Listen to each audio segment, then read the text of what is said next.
This is another episode of Standup Comedy, your host and MC, celebrating 40-plus years on the fringe of show business. Stories, interviews, and comedy sets from the famous and not so famous. Here's your host and MC, Scott Edwards. Hey, thanks for joining us for another show here at your host and MC. This one we're going to do a little bit different. I'm going to tell a few stories from back in the day.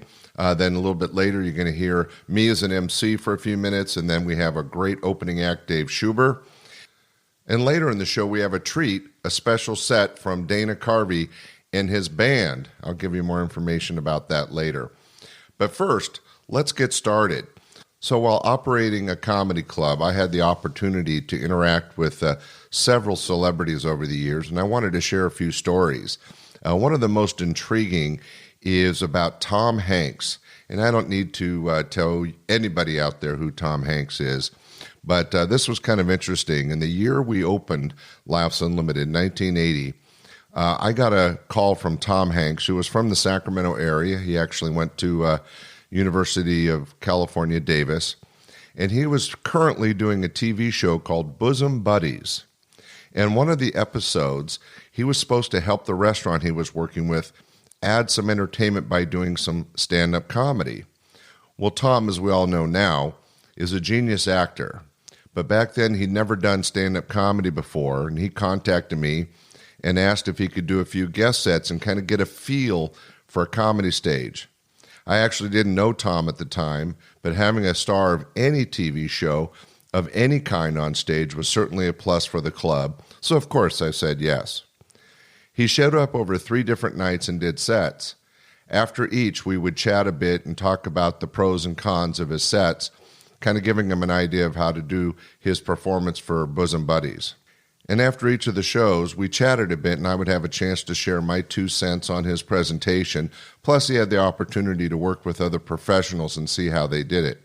He was really friendly, a total professional, and later I taped and watched the show in which he did some stand-up comedy and recognized the set he did.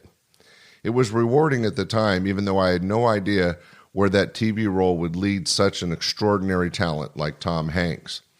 And that was my one and only interaction with Mr. Hanks, but it was certainly a great and memorable time.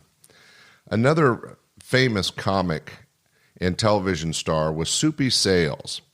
And I should background this by explaining that my dad's got an amazing sense of humor. And of course, being older than me, yeah, he's my dad, he was really tied into the guys that were doing comedy before the big push of stand-up comedy of the 80s and 90s.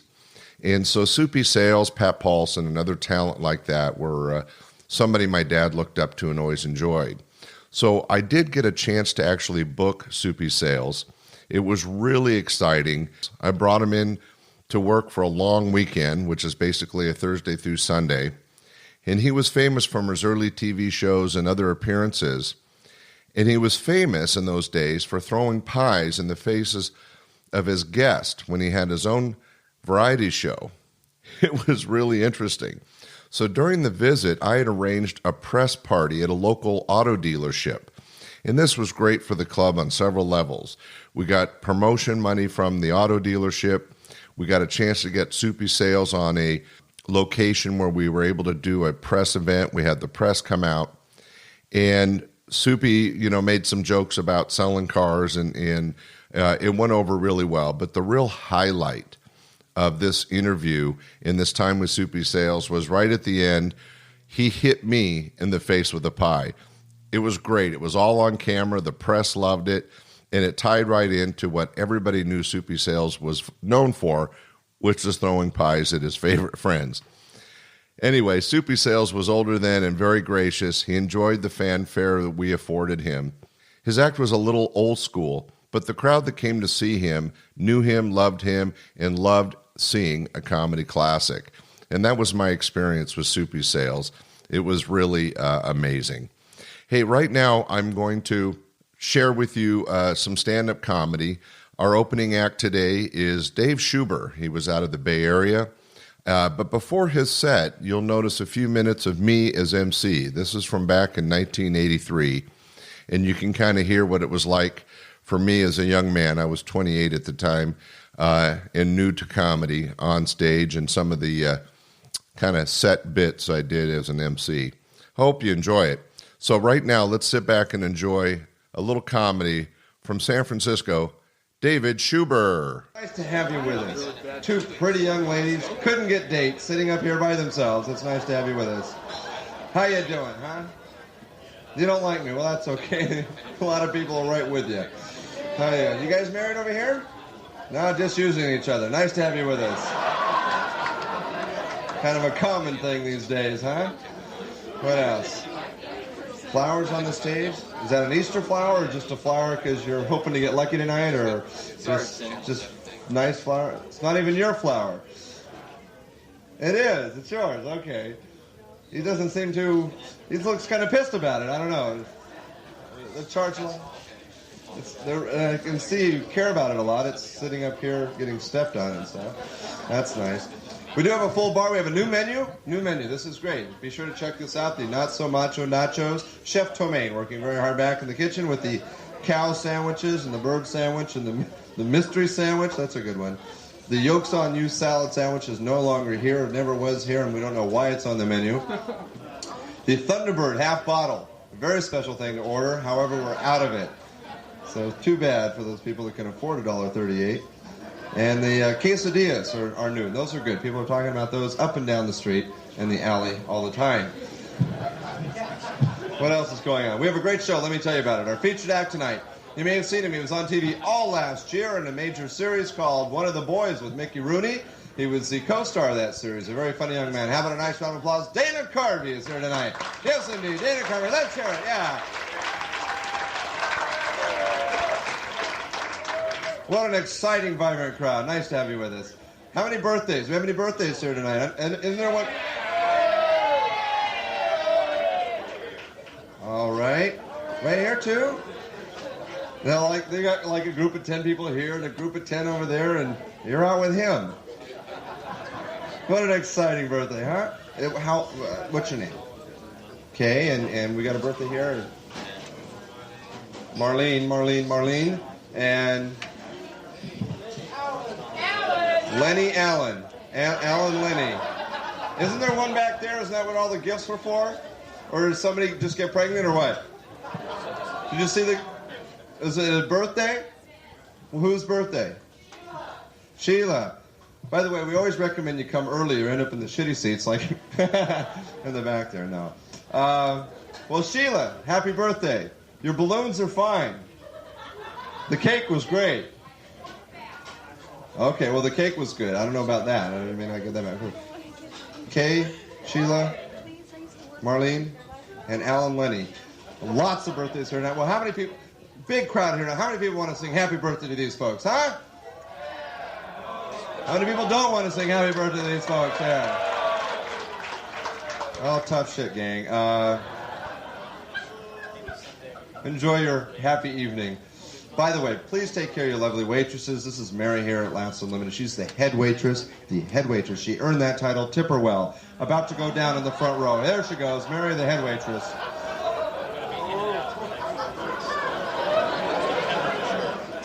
Was I lying? Look at that. Best tips of the...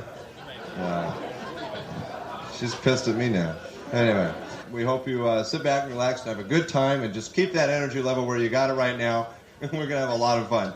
Our first act tonight is from San Francisco originally, now working out at the Comedy Store in Southern California. Did us a big favor. He's a regular here at Last Unlimited. Usually is the very, very funny second act here, and he came up as a special treat because our first act kind of didn't show up on Tuesday, so we replaced him. And this guy's real funny. Let's have a nice round of applause. Our first act tonight, Dave Schuber, right here. Big round of applause. This guy, Dave Schuber. Yeah, let's hear it, right here. Hey, let's hear it for Scott Edwards, your MC. Hey. He's a nice guy. Hi, I'm the replacement. No, my name is David Schubert, like Scott said, because that's my name. And I have a car. Thanks.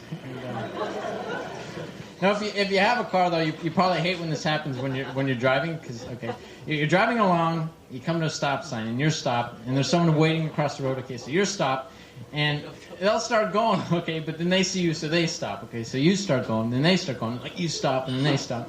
So you go like this, no, you go, and they go, no, you go. I'm just trying to do them a favor, no, you go, no, you go. Finally you say, like, you go, then they go, then you run them over. Don't you hate when that happens? Nothing, this makes me mad, is like when you're at a house with a group of people, and there's a young couple there, and they have a baby. They'll say this, they'll say, you mind if we change a baby's diaper here? Like in front of everyone in the room? Yeah. Hey, I don't mind at all. You mind if I spit up a phlegm ball? I moved into this neighborhood, I wasn't sure what kind of neighborhood it was, but like outside my apartment, there's this man attacking this woman. And I felt really bad, I couldn't just sit there and do nothing, so I got this big stick that was in my place, and I went up there and I hit the person with it, and because I knew it would diminish his sex drive if she was unconscious.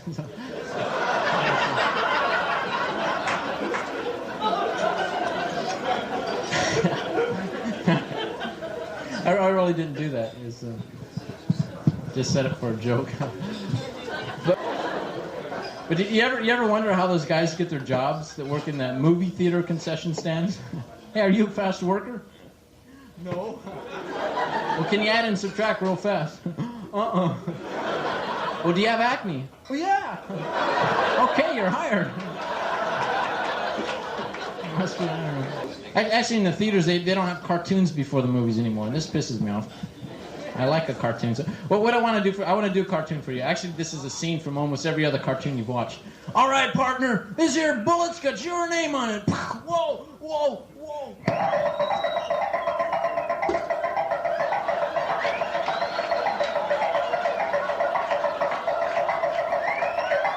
Thank you. I made it myself. My dad showed me how. I got into comedy because I didn't go to college, and actually I couldn't go to college because I couldn't find those cinder blocks to make bookshelves out of. I said, hey, I got the milk crates for records, come on. Wouldn't let me in. But I know, so performing at night in clubs, sometimes the small talk will encompass the meanings of names.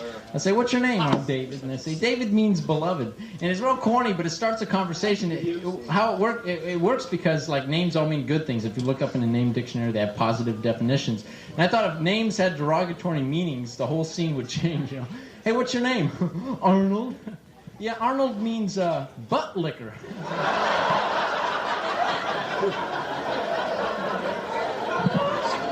Kind of different. Any Arnolds here? Me. Yeah. This guy is waiting. Oh, you're just fixing your hair, I think. But another thing I want to share with you. When I was little, I used to get in a lot of fights in grammar school. So what I did, I learned how to defend myself by watching cartoons. It worked. Like some guy would come up, some bully hit me. I'd go. He'd run away. Thought I was weird.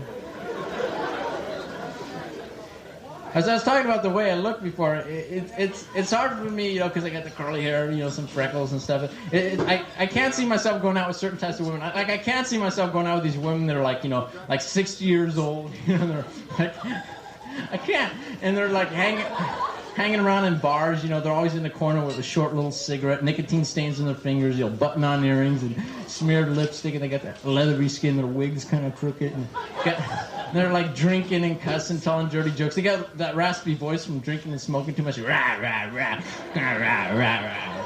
Goddamn, rah, rah, rah, rah, fuck, rah, rah. And I just can't say, hey, Mom, meet my new girlfriend. Nice to meet you, goddammit, rah, rah, rah. At Easter dinner, yeah, pass the turkey, won't you, Dave, honey? Turkey, fucking turkey, yeah. Dead bird, cranberries, cram them up your ass. No, my mom's not like that at all. My mom's also not like the stupid mothers you see in television commercials, the little kids there. What? Cool Whip instead of mashed potatoes? Oh, Mom, you retard.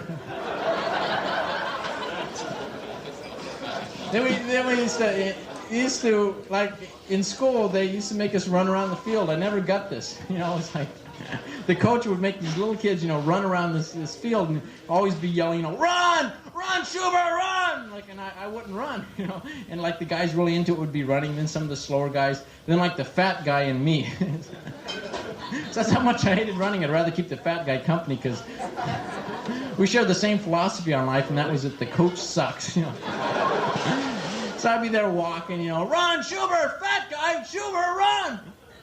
I don't really mind running, but the only reason I didn't run was because I loved watching the coach lose, move it, get the lead out, move it, run! He's in a rubber room now somewhere. Why didn't Schubert run? Why didn't he run? They let him out to teach English, so it's okay. You ever hear of a dog napping? Now what this is where they'll kidnap a dog, hold it for ransom till the owners pay up. Now, it works in a city when they take someone's pedigree dog that's worth a lot of money. And I always thought if they took some farmer, mangy old dog, he'd probably just like goof off with the abductors when they called for the ransom money. Hello? What? You got my dog? You're holding Bruiser ransom? Well, I don't care. No, I don't care. What? $300 for Bruiser? Well, before you buy him, yeah. Hey, you know how I got Bruiser? It was when it was raining cats and dogs. Yeah, he's the only one that didn't squish when he hit the driveway. Yeah, we're talking big old dog. What? You got him drugged. If they don't cooperate, you're going to put him to sleep. Hey, you know the pound tried that once. Yeah, he's really grouchy when he wakes up. I warned you, he's waking up now. Yeah. Your partner's gonna hit him with a baseball bat. Hey, ate your baseball bat, didn't he? Oh no, ate your partner. That must be cycle 7 for big old dogs. What? Yeah. Bruiser's pretty in 2 ways. Pretty angry and pretty likely to stay that way. Yeah, that's angry, not angry. Yeah. What? Well, he's going for seconds. Well, watch out. Hello? Hello? Oh, hello, Bruiser? Good. Yeah, you come home now. Hey, you got their wallets? Good boy. Bye. You know what? Like, I have a bad memory, like a memory this bad, like a bad memory. And it's scary sometimes if you have a bad memory. The other day I was at home and I was reading a book. And I decided to go to the store. Okay, so I went to the store, and I came back, and I was reading the book, and all of a sudden, like, my apartment door's opening. I think some strange guy's coming in my house, but then I remembered that I went to the store, and it was just me coming back, so...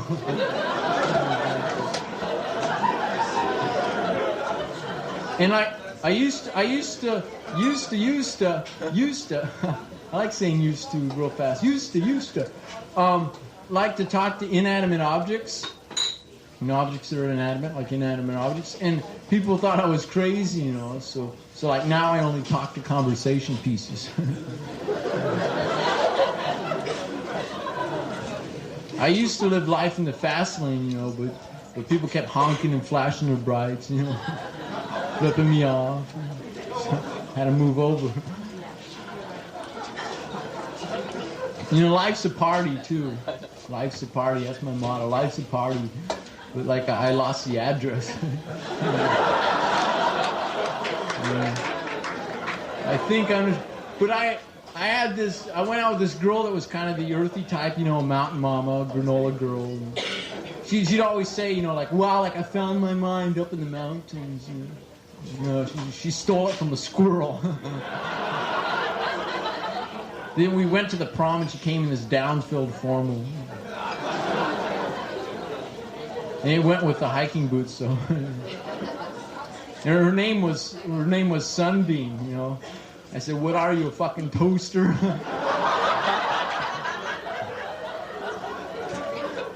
She kicked me with her hiking boots, leaving a permanent dent in my butt. But, like, she's living up in San Francisco now, like, in a garage somewhere, like, making pottery and saving the whales. And I think, like, 5 more whales, she gets the iron. Not sure. I gotta go because I forgot why.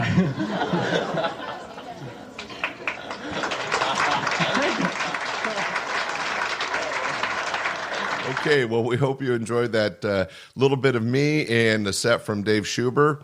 Thank you to Dave for allowing us to record him back in those days. He is no longer in the business, but it was a real pleasure having him around as an opening act in the early 80s.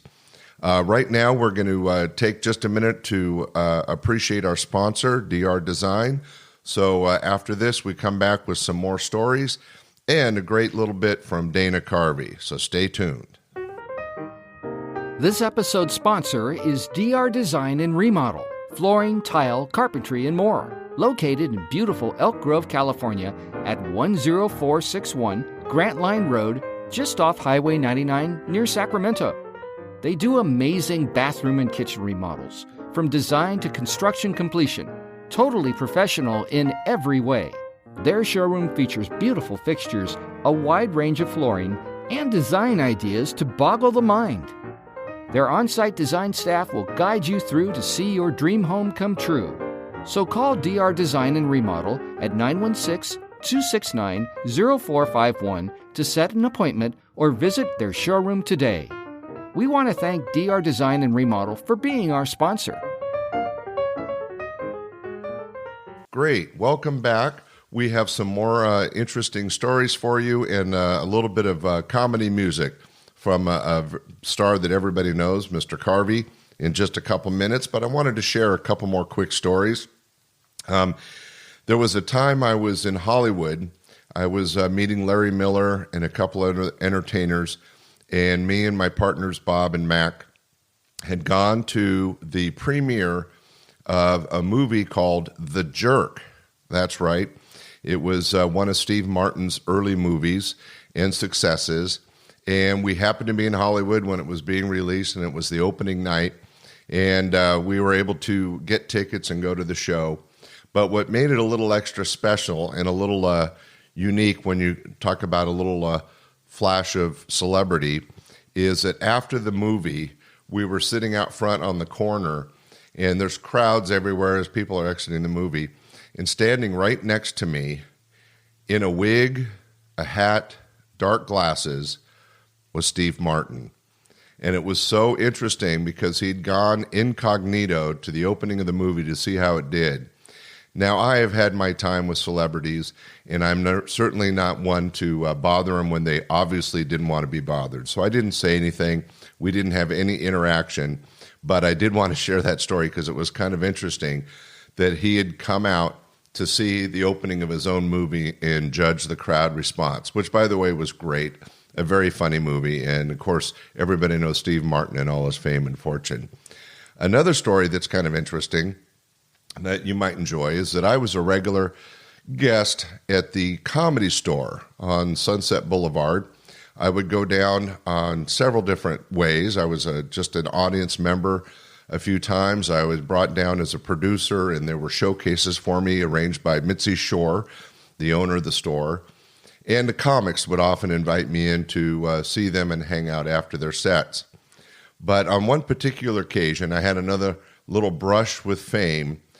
We were there as guest of Gary Shandling, and Mitzi had put us in a booth right up to the right side of the stage, and I had a little entourage with me. There was a couple young ladies, one of my partners and I, and we're all sitting, and Gary was on stage. Now, this was really rude of me at the time, but I knew Gary's act backward and forward. He'd worked for me for a couple of years at that point, and so impolitely, we were chatting a bit at our booth.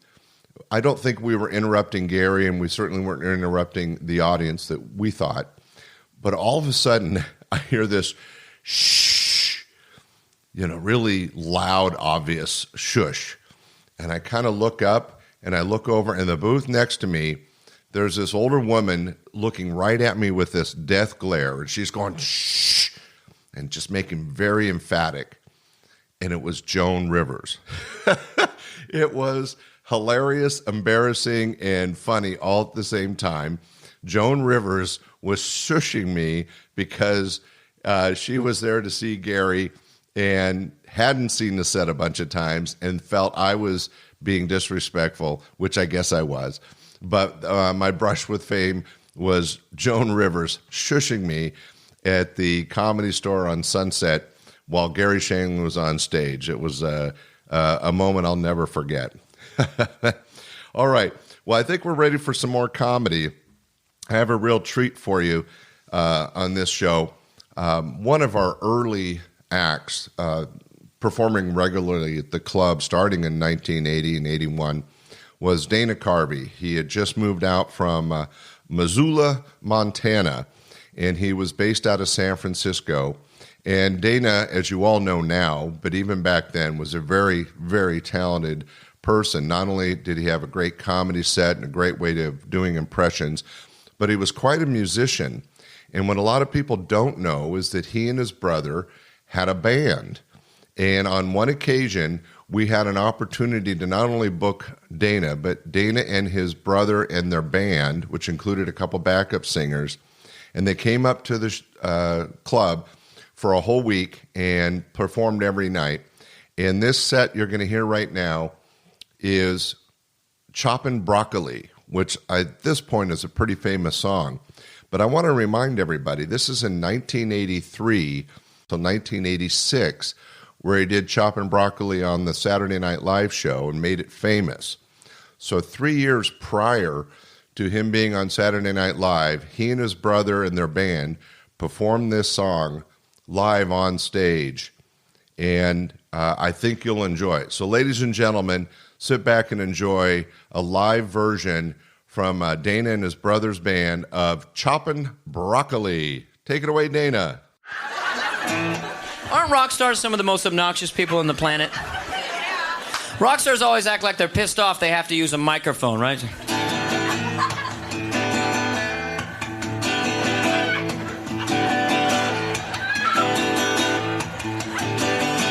She said, let's see. She said,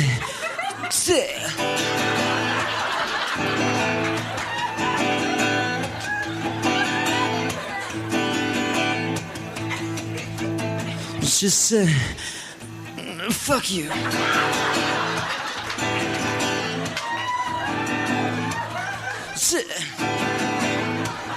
just want to walk up to one of those guys and go, excuse me, you're not that cool.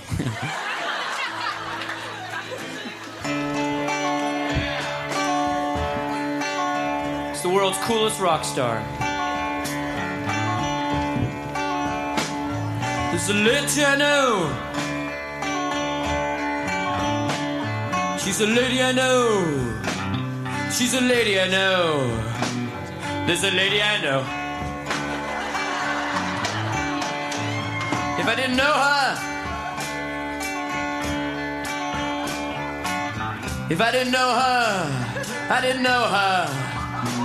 She'd be the lady I didn't know. And my lady went downtown. She bought some broccoli, and she brought it home. And she's chopping broccoli. She's chopping broccoli. Well, she's chopping broccoli.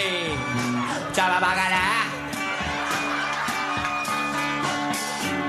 She choppa broccoli. Well, she choppa broccoli. Choppa broccoli.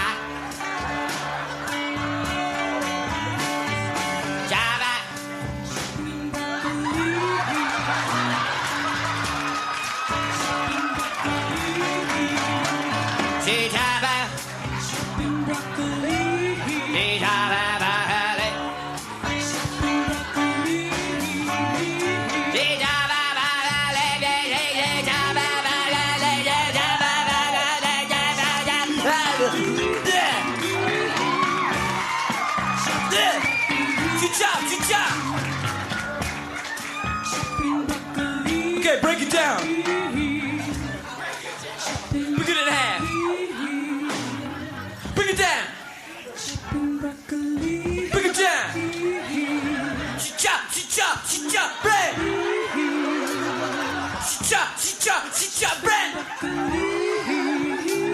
All right. Guitar solo.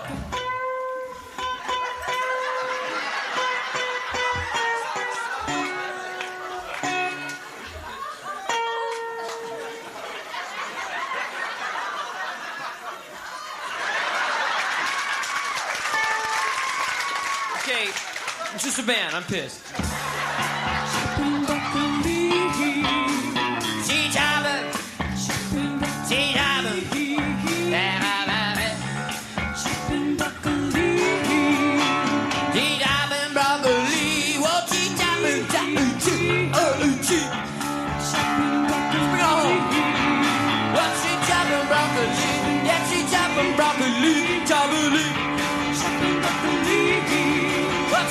Broccoli, yeah, she chopping broccoli, chopping.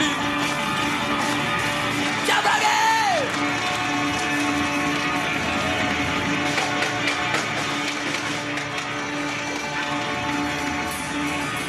Chop, you chop, you chop, you chop, you chop, you chop, you chop.